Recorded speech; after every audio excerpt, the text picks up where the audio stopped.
what we're going to try to do here is I'm going to explain some basic techniques that every good putter uses, and we'll get started with these drills.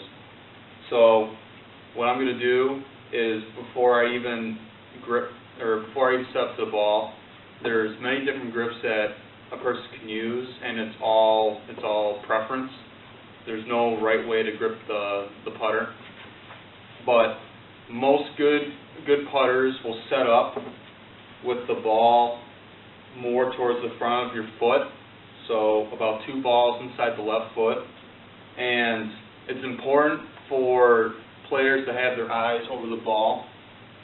So a good drill to do to figure out if your eyes are over the ball is if I'm looking straight down at the ball and I just drop another golf ball over my eyes. So the rule of thumb is either on the ball or just inside the ball is good for a player. So now that I got my eye line and my stance correct, we can start with the actual motion of the putt.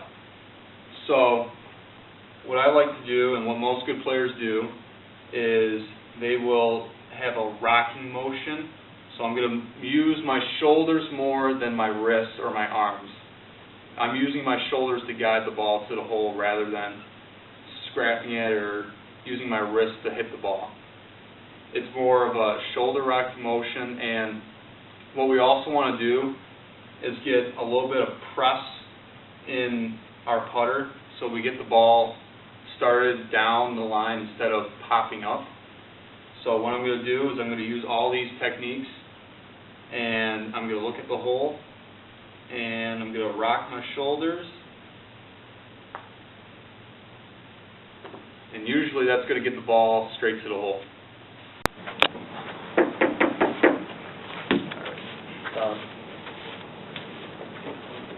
Alright.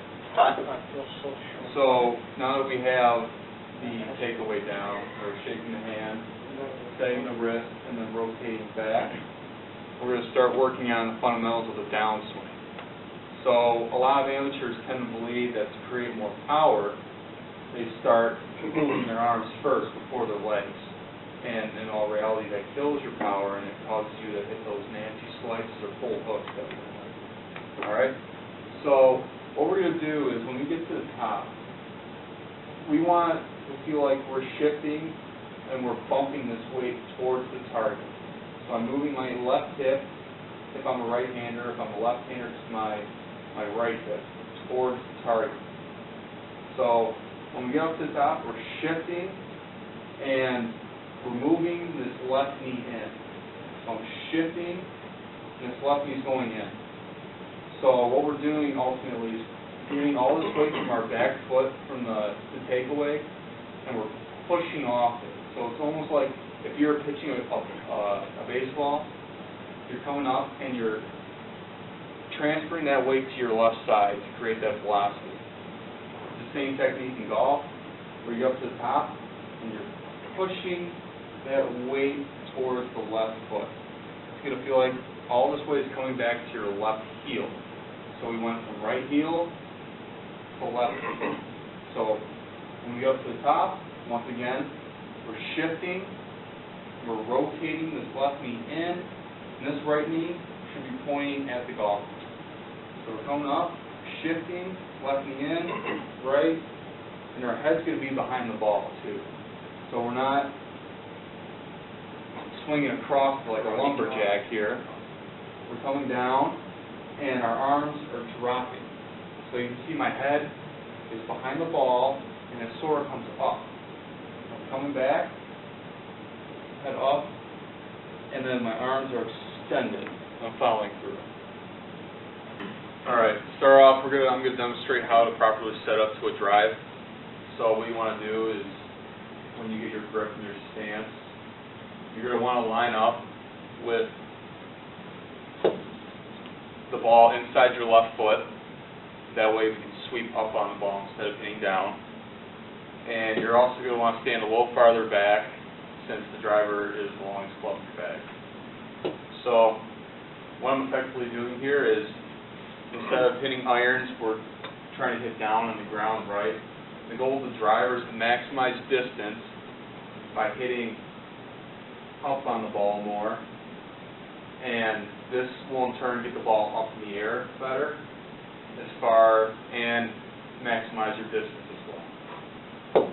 So what I'm going to do here is I'm going to get in my stance. Ball's inside my left heel. My stance is about shoulder width apart. And I'm also going to want to keep a little more weight back in my foot. That way when I load back, I can in turn swing up on the ball more. Yes? So does your front foot, does it have to be opened a little bit? No, keeping your front foot is a preference. Okay. So what I do is I open up my front foot. That way I can turn better through the ball. Okay. But that's a preference. If you don't want to do that, you don't have to. I just feel more comfortable opening up my left foot just a little bit more. Okay? So I got my ball position, my weight transfer. You're going to see this left shoulder is a little higher than your right. So that means if your left shoulder was below your right, you see how I'm hitting down on the ball? So if that right shoulder stays up, that allows me to hit more up on the ball, creating that nice trajectory. So I'm going to go ahead and let one rip.